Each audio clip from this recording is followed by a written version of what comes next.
সাবেক শিক্ষামন্ত্রী মহিবুল হাসান চৌধুরীর সুপারিশে মাধ্যমিক ও উচ্চশিক্ষা অধিদপ্তর রাজশাহী অঞ্চলের কলেজ শাখার উপপরিচালক পদে নিয়োগ পেয়েছিলেন আলমগীর কবির। নিয়োগ পেয়ে জাল সনদে এমপিও, অভিজ্ঞতা ছাড়াই পদোন্নতি ও শিক্ষার্থী না থাকলেও তৃতীয় শিক্ষকের অনুমোদন সবই করেছেন। অনিয়মে জড়ানোয় গত বছরের জুনে তাকে দায়িত্ব থেকে অব্যাহতি দেওয়া হয়। গঠন করা হয় তদন্ত কমিটি। তবে ৫ আগস্টের পর ভোল পাল্টে আগের পদে ফিরে আসেন।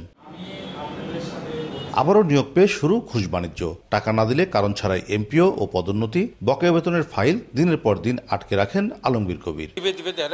তারপরে যখন রাত ৯টা বাজে এখানে, তখন আমি পায়ে ধরে মানবিক কারণে অনুরোধ করলাম, কারণ আমি ফেব্রুয়ারিতে অধ্যক্ষ হিসেবে বেতন করছি।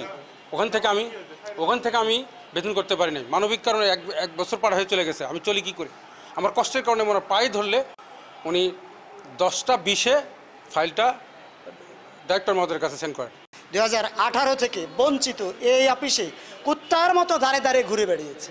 করোনার সময় আমি নিজে করোনায় আক্রান্ত হয়েছি এই তদানীন্তন সময়ের পরিচালক কামাল আহমেদের দ্বারে।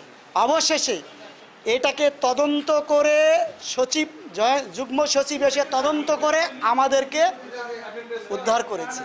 এখানে আমাদেরকে কিছু টাকা প্রোভাইড করতে হয়েছে। একটা ফাইল পারপাসে 3,20,000 টাকা করে, 3.5 লাখ টাকা করে 3,20,000 টাকা আমাদের দিতে হয়। এসব পুরনো অভিযোগ দাবি করে ক্যামেরায় কথা বলতে চাননি আলমগীর কবির। যদি কোনো কথা থাকে আপনি ডিরেক্টর স্যারের সাথে কথা বলুন। উনি অফিস প্রধান থাকতে আমরা এটা নিয়মের বাইরে কথা বলা যায় না। তবে পরিচালক জানান, শিক্ষকদের অভিযোগের সত্যতা পাওয়ায় আলমগীর কবিরকে শোকজ করা হয়েছিল। শোকজের জবাব সন্তোষজনক না হয় তার বিরুদ্ধে ব্যবস্থা নিতে শিক্ষা অধিদপ্তরে জানানো হবে। 28টা ফাইল পেন্ডিং ছিল ওনার ভাষায়, উনি কাজ সম্পন্ন করতে পারেন নাই। তার ভিতরে 24টা ছিল নিউ এমপিও ফাইল আর 4টে ছিল বকেয়ার ফাইল। পরে ওনাকে বলছিলাম যে আপনি এগুলো দিয়ে দেন। এই সময় উনি দেখা গেল যে আমি 6 তারিখে এটা ফরওয়ার্ড করার ডেট ছিল।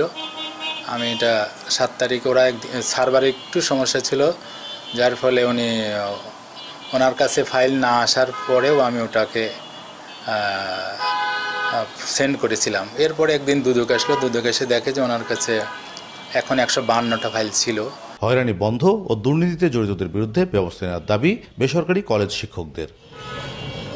কাজী শাহেদ, দেশ টিভি, রাজশাহী।